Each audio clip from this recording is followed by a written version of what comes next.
So hello everyone, welcome to Damini Ashish vlogs. एक बार फिर से आप सबका स्वागत है मेरे ब्लॉग्स में। तो यहाँ पे जो है बच्चों का स्कूल जाना था, तो फटाफट में उनकी टिफ़िन की रेडी कर रही थी। ट्यूसडे के दिन आरू का जो था स्कूल था, नित्यांश को हॉलीडे था, तो मुझे लेट हो गया था। तो फटाफट मैंने जो रात की सब्जी थी उसके अंदर कुछ मसाले वसाले ऐड करके आटे के अंदर कूट के मैंने उनके लिए पराठा बनाना स्टार्ट कर दिया था। यहाँ पे भाभी कुछ तो बोल रही थी, उनके एक्सप्रेशंस को इग्नोर कीजिए थोड़ा सा। और फिर यहाँ पे मैंने पराठे बनाना स्टार्ट कर दिया था। भाभी जो थी वो छोले बना रही थी, तो एक साइड पे हमने छोले गर्म करने रखे थे और मैं बच्चों की टिफ़िन की तैयारी कर रही थी। और यहाँ पे कुछ बात हो रही थी क्योंकि जो आदर्श और हर्ष हैं उनके भी एग्ज़ाम्स आ रहे हैं, तो उस एग्ज़ाम्स के रिगार्डिंग ही मेरे और भाभी के बीच में कुछ बात चल रही थी कि उनकी प्रिपरेशन अभी कुछ हुई नहीं है, वो सारी चीज़ें। फिर फटाफट इसी टाइम पे आरू जो है, आरू को मैंने बाल वाल बना दिया था, उसको नहला धुला दिया था, तो वो अपने बुक्स पैकिंग वो सारी चीज़ें कर रही थी। नित्यांश अपने जो था वेट कर रहा था क्योंकि वो कब से मांग रहा था कि मुझे जल्दी से, उसको आलू का पराठा बोलता है। मोस्टली जब भी मुझे काफ़ी लेट हो जाता है मैं यही करती हूँ। और आप देख सकते हो आरू को, वो रेडी होकर पीछे से खाली आ रही थी देखने के लिए। तो मैं फटाफट इसी तरीके की शॉर्ट में बना देती हूँ टिफ़िन। और ये उसके बाद फिर आरू आ गई थी, बोली लाओ मम्मा मैच शूट करती हूँ। तो ये जो था मैंने आटा गूँथ के रखा था, भाभी ने रोटी बना दिया था, मैं खाली पराठा सबके लिए बना रही थी। कहता कि अभी छोले बनने में टाइम था, तो सुबह से बूटे थे, सबको भूख लगता। तो यहाँ पे आप देख रहे हैं मेरे पराठे जो थे वो रेडी हो रहे थे।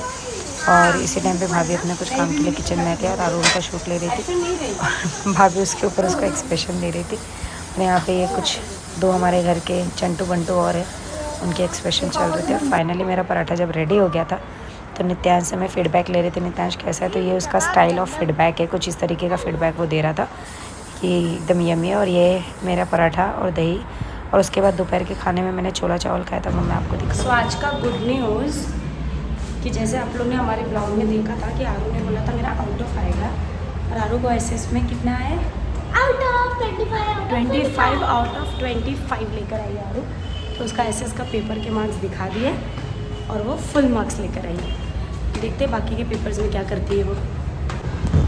और यहाँ पे जो है आज विश्वकर्मा का दिन था, तो विश्वकर्मा जी की पूजा की कर रहे थे, तो उसी की तैयारी कर रहे थे। तो जो क्लासेस में हमारे एक ब्लॉग में देखा होगा यश का नाम, तो ये तैयारी वही कर रहा था पूरा पूजा, जो कि हमने उनको अपना क्लासेस का एक प्रॉपर पंडित बोल के रखा है क्योंकि वो कास्ट वाइज ब्राह्मण है, तो पूजा वूजा वही करते हैं। और ये हमारे यहाँ पे महाकाल की, जैसे आपको पता है मैं बहुत बड़ी भक्त हूँ, तो मैंने स्पेशली महाकाल का बहुत बड़ा फोटो मेरे ऑफिस रूम में लगा कर रखा है। और उसके बाद जो मेरा कंप्यूटर लैब है, आज फर्स्ट टाइम मैं आपको यहाँ का व्यू दिखा रही थी। ये जो मेरा कंप्यूटर क्लासरूम है वहाँ पे, क्योंकि विश्वकर्मा के दिन बेसिकली जितने भी धातु होते हैं उनकी पूजा की जाती है। तो ये पहले प्रैक्टिस कर रहे थे ऊपर कि स्वास्तिक बनता कैसे है, उसके बाद उसको रियली जो प्रैक्टिस बनाना रहता है उसके बाद वो उसको बना रहे थे। तो फर्स्ट पीसी पे बनाने के बाद मैंने उनको सजेस्ट किया कि काम करो, खाली जो उसका मॉनिटर होगा सारे मॉनिटर बार्ट के ऊपर आप लगा दो, टिका, तो भी काम हो जाएगा।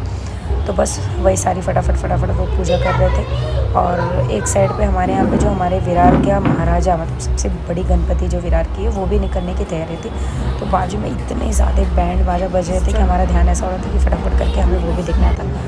और यही सारी ये जो तैयारी, मिठाइयाँ और ये सारी चीज़ें जो लेकर आई थी, और हमारे पास फ़ोटो नहीं था तो थोड़ा टेक्नोलॉजिकल टाइम के है, तो हमने बेस्ट आइडिया किया था कि हमारे डेस्कटॉप के ऊपर विश्वकर्मा जी की फ़ोटो को जूम करके, और ताकि से मतलब धातु की भी पूजा हो जाएगी और उनकी भी पूजा हो जाएगी। इसी तरीके से हमने अपनी पूजा की थी। तो यहाँ पे आप देख सकते हो ये सारी पूजा की तैयारी चल रही थी। निकट न जागे अंजनी पुत्र महाबलदाई, संतान के प्रभु सदा सहाय। और ये यहाँ पे आरती जो थी फाइनली स्टार्ट हो गई थी। और आरती करने के बाद मैं आपको बोल रही हूँ हम इतने एक्साइटेड थे क्योंकि जो गणपति जी की मूर्ति थी वो धीरे धीरे हमारे क्लासेस के सामने आ रही थी। तो हमको ऐसा था बस फटाफट हम यहाँ से पूजा करें और मूर्ति का आखिरी दर्शन कर लें, क्योंकि इसके बाद तो बप्पा सीधा 1 साल के बाद ही हमें दिखेंगे। और उनका जो विराज महाराजा जो रहते हैं उनका एक अलग ही, मतलब एक बहुत अलग है, जिसको देख के होता है ना कि कुछ ऐसी मूर्तियाँ होती हैं, कुछ ऐसे तीर्थस्थल होते हैं जो आपको खींचते हैं। तो ये आप इंजॉय कर सकते हैं। आप भीड़ देखिए किस लेवल की भीड़ थी, 5 से 10 हज़ार पब्लिक, पूरा रोड ब्लॉक हुआ पड़ा था। और पूरे विरार में जितनी भी पंडाल वाले हैं जो 11 दिन की मूर्ति लेकर आते हैं, जब तक विरार जी महाराजा की मूर्ति नहीं निकलती है तब तक कोई भी अपनी मूर्ति निकालते नहीं।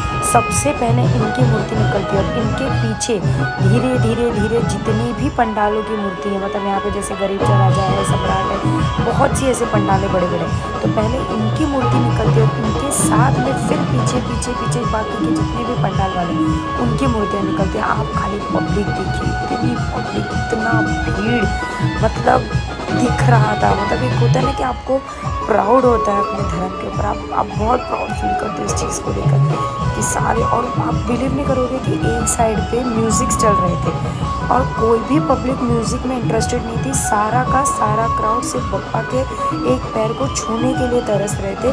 बिल्कुल भी डांस, जहाँ जहाँ म्यूज़िक सिस्टम हो रहा था वहाँ पे मैं बोल रहा हूँ अगर 5 थे तो 500 पब्लिक उस पैर के दर्शन के लिए थे। मतलब वो सच में ऐसा दिख रहा था कि कोई डांस है उसके लिए वहाँ पे नहीं थे। वो सिर्फ और सिर्फ, आप देखिए फोटोग्राफ देखिए आप कौन सा साइड चल रहा है, सिर्फ और सिर्फ बप्पा की तरफ वो सारे फोटोज़ चल रहे थे, क्योंकि डांस में आप बहुत सिलेक्टेड लोग वहाँ पे थे।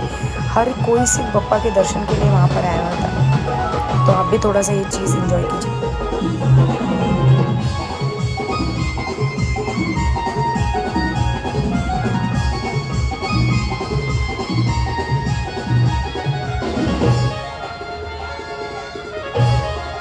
आ रही हो। और ये फाइनली मैं घर पे आ गए थे। आपको जैसा पता है रात के टाइम पे मुझे बिल्कुल भी मतलब मसाले वसाले भी नहीं खाते, मुझे पेट बहुत ख़राब होता है। तो मैं लिटरली बोल रही हूँ, मेरा जो इस चीज़ को लेके डिस्टर्बेंस रहता है वो होता है। इसके लिए रात के टाइम पे मैंने जो दूध और चूड़ा था वो बना के रखा था और वही मैं खाए थे, और उसी चीज़ को लेके मैं कुछ बातें शेयर करती हूँ। पेट में बोलता है कि वो भर गया है तब तक थोड़ा बहुत मैं खा लेती हूँ। बाकी आज आरू का रिज़ल्ट आया, एक सब्जेक्ट के मार्क्स आए, एसएस हिस्ट्री ज्योग्राफी, जो कि बेसिकली मैं पढ़ाती हूँ। तो उसने मेरी लाज रख ली, मेरी इज्जत रख ली। 20 आउट ऑफ 20 लेकर आई है, 25 आउट ऑफ 25 लाई है। और कल उसका हिंदी का पेपर। तो अभी कुछ 1 वीक, आने वाले 1 वीक में थोड़ी बिजी रहूँगी क्योंकि उसके एग्ज़ाम्स आ रहे हैं और मैं क्लासेस में भी ज़्यादा बिजी रहूँगी। पर इस वीक के बाद से डेफिनेटली आपको अच्छे अच्छे व्लॉग्स मिलेंगे जब एक बार ये एग्ज़ाम के सिनेरियो ख़त्म हो जाएंगे। बाकी बस इतना ही। तो आज का व्लॉग यहाँ पे ख़त्म करती हूँ मैं, और मिलते हैं कल के व्लॉग में। Bye bye.